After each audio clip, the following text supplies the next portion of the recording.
Good afternoon, everyone. So I'm headed to work. I have to be there in 30 minutes. It is 1:30 and I have to be there at 2. So I'm getting better at this. You guys know I usually leave at what? Like 20 minutes, 25 minutes before I have to be there. So I'm improving. And for this whole week, I came early actually. I've even impressed some of my managers. They're like, wow, Jew, this whole week you came on time. I'm surprised. I was like, so am I. But yes, I am headed to work. And I usually don't come to this bus stop and it looks like there's people there. You guys know I dislike people.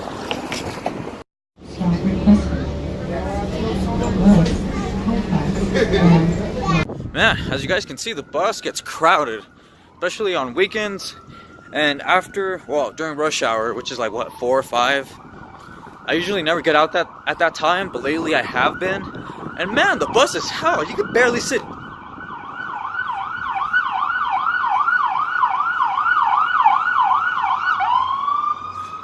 City life. Second ambulance I seen today. And I only been up since 11? Yeah. Anyways, yeah, the bus is a struggle. Sometimes you can't even sit down. You sit next to people you don't know. There's so much energy going on and it's just so annoying, you know? You guys know I'm an ambivert and I can't stand people that are too out there. Or just I just can't stand people. People have issues. They stare too much, they judge too much, they're too loud. Either they're too loud or they're too quiet. There's always something wrong with each person. I'm not saying there's nothing wrong with me. I'm just stating everything I dislike about people, which is like almost anything. You know, for Saturday, it's pretty quiet downtown.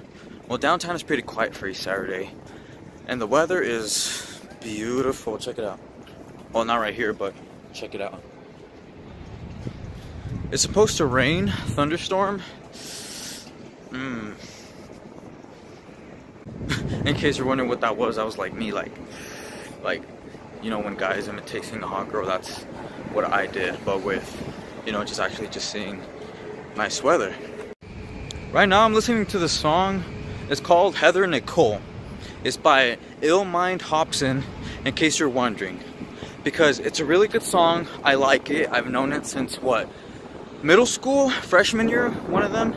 And I remember going on this field trip to a college and we were supposed to name songs that have, you know, the title is either a name, a girl's name, or they mention a girl's name in the song. And Drake got a bunch. And we were divided up in teams. And my team couldn't really get none. They got some. And then I eventually, you know, I was like, oh, what about Heather and Nicole? Every single little person around me was like, who's that? What is that? Like, I was like, you never heard Heather and Nicole by Hobson? And everyone there was like, no. Until there was this one dude, guys, one dude that's quiet and people don't even know him. He had glasses and he wears a sweater. You know, those type of people that are always quiet and stuff. And then he was like, I know that song. And they were like, really? And he was like, yeah. So out of like, I don't even know, 80, 100 and some kids around there, only 2 people knew that song. And not counting me, only 1 person knew that other song, which to me was like, how? You know, I don't even know, honestly. Just because, you know, Hobson is such a great artist, but I don't know, I guess he's not heard as much. Like, I remember the first time hearing about him was like, what, freshman year? And it was like Ill Mind Hobson. Yeah, Ill Mind 2, 3, 4, around there. And it was by Hobson. And he talked about, you know, how like, you know, girls with low self-esteem, you know, they get pregnant, this and that. I should have gone out for a better guy, this and that. You know, just stupid shit like that. And that's the first time I ever heard about him. And basically, he talks about real shit, like real world problems. And he speaks truth. And I guess maybe that's one big reason why people don't know him. You know, fake people get a lot more credit than people that speak truth in this world. I don't know why, but it just happens. And that's the sad truth about this world. Anyways, I am headed to work right now, and I will probably see you guys later. And by later, you guys know I mean just after work. Just because they don't let me record in there. Hopefully one day when I have my own store, I'll record there. Record, you know, maybe some transactions, some stuff. But for now, I'm stuck here. For now.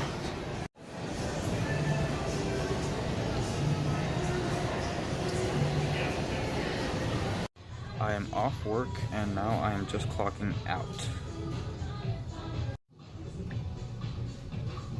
You ready? I am. They always have to check my stuff.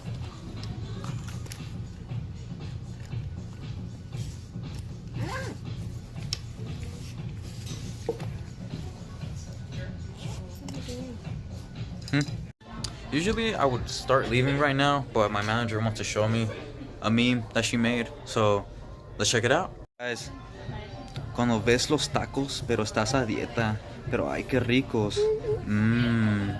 Check this out. When you go to get a high five, but she ignores you. Well then. Cuando está grande el moco y no te dejan concentrar. When he says if he can take you out. Are you serious? Really, bruh? That's what happens when you mix passion with yourself and work. Yeah. But yes, that's exactly what happens when you mix passion with work. This is me. You know, like, me doing this, vlogging stuff, it's not work. I honestly really like it. Like, I wouldn't start doing this if I didn't get John and Leslie's consent. Technically not their consent, but they told me, they were like, Jill, you know, you're so much of this, so much of that, why don't you just vlog? And then that's when I realized, like, you know, I know what a blogger does, but I never actually thought of, because I have thought of becoming a blogger, but vlogger is something else. Just because you're recording like this, and it's just a lot of work in some way. But it's very fun, and it doesn't honestly feel like work. I like it, and it's very enjoyable. But eventually, I would love to make a career out of this, because me showing myself off, you know, like showing my day off and stuff, it's really fun. But I don't know, sometimes it could get like out of hand, just because I have so many things to do and so many things to work on. You know, like I'm working on this. I make Instagram videos about motivation and all that. I'm about to go to school, so I'm gonna have to start doing homework and stuff. I got work, and I work on my business, my fashion business. So that's 5 things, and there's only 24 hours in a day. And the beauty about that is that there's time. There's time for everything. Like, it's better than working 8 hours and only having like what, 6 hours to yourself to be able to do some damage. It's not much. Oh, hell, not even 6. It's more like, what, 9 to 5. You get home like around 6. Go to sleep around 10. That's 4 hours, 5, depending on yourself. Yeah, it's really not much. And that is exactly why I hated the bank so much, because I wake up at 6, get ready at 7. No, actually, scratch. I would wake up at 6, get ready at 6, leave at 7, be there at 7:30, 8? 7:30. Actually 8. Sorry, as you can see, I didn't even care. I got high before every day. I got high every day before I went. I got high before work, lunch, like, you know, during work, and after work. Because I fucking hated that job, guys. Who the fuck is gonna be sober working at that shit? You know? I fucking hated it. To me, it was like a prison cell. It really was. Like, for other people, it may be chill and stuff because you can relax, you know, you just stand there, wait for someone to come in, and be like, I can help you. Here you go. Yeah, that's all you fucking do. And then wait till the next one comes in. So it was shitty. It was really shitty. Like, and time went by so quick. Like, I didn't want to get old so fast, so I had to leave. And I just hated it. I really did. Like I'm saying, other people might like it, but I hated it with a passion. Hurt a bag. But yeah, guys, if you're gonna work out something, please work out something that you enjoy and that you don't mind, because you do not want to work at something that you hate, like hate, just for a paycheck, to just survive. Because I'll tell you this, you're working at something that you hate, wasting your life, all for a fucking paycheck, just to survive. Just to survive. You're trading time, your life, for money, just to survive. Isn't it beautiful, amazing how that system is set up? Oh no, we can't give them all the free time. Let's make this type of paper currency where they need it to buy everything. And if they don't have it, well, I'm sorry. But yeah, I'm into conspiracies and all that, and I do believe the 1% are like aliens, just because I have seen proof, and there's so much proof, people. I'm not gonna get into all of it in this video, but there's a lot to think about, like those type of systems and all that. Like, it's kind of shitty. Just because, you know, you need money to survive, and if you don't work, you don't eat. That's something my parents have always told me. And the thing about that is so true. You know, like, if you don't work, like if you don't plant or just work in general to get money, you can't eat. You really can't. And what really pisses me off is that, you know, like, well, like a lot of Christians, religious people in general, actually, they always think that the love of money is the root of all evil. Yes and no.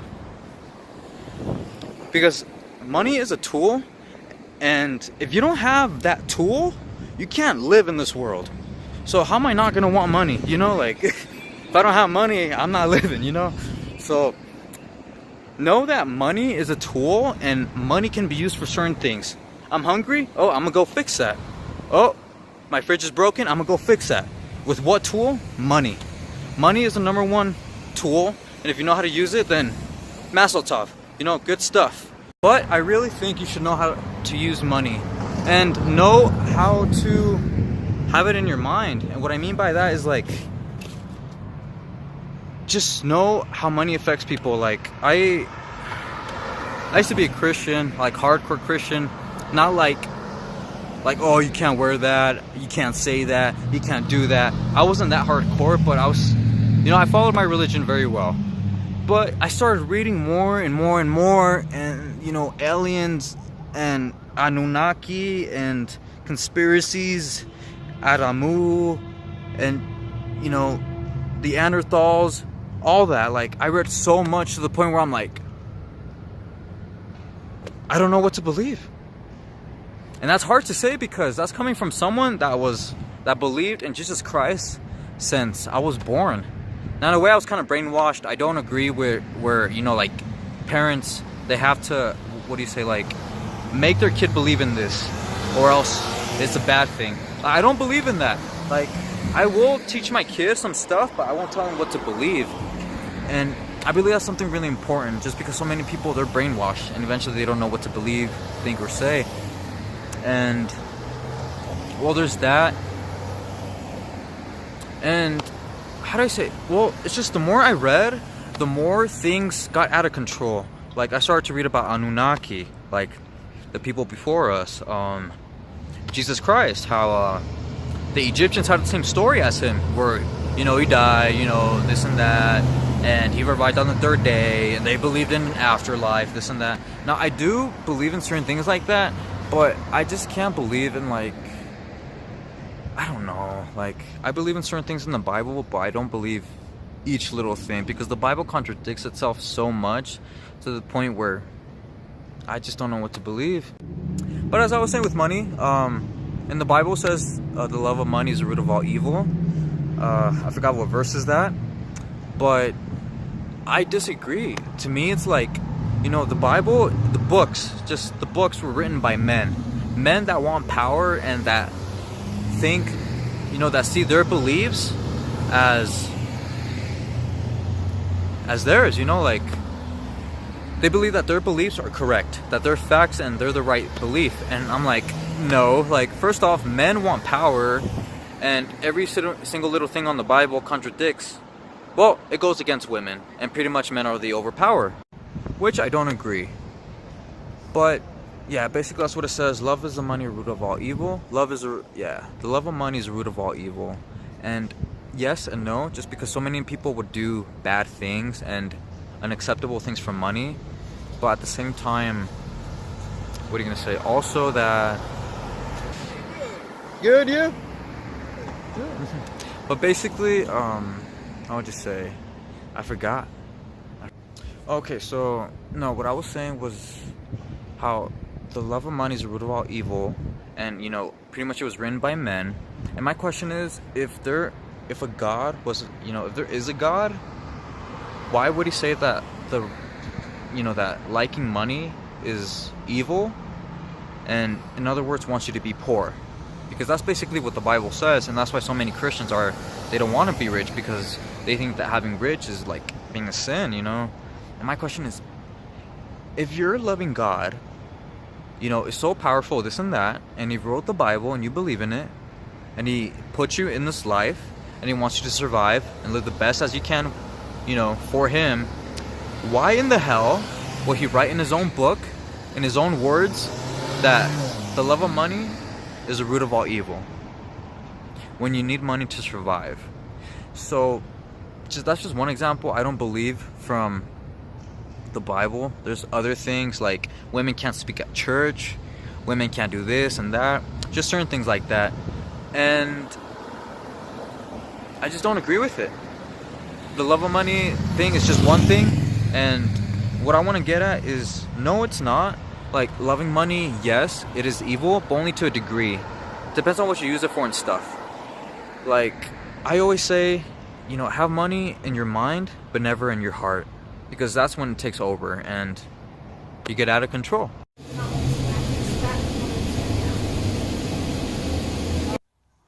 And that sums up my day pretty much. It is 10 o'clock, so 5 hours later, and I'm just gonna eat and go to sleep now.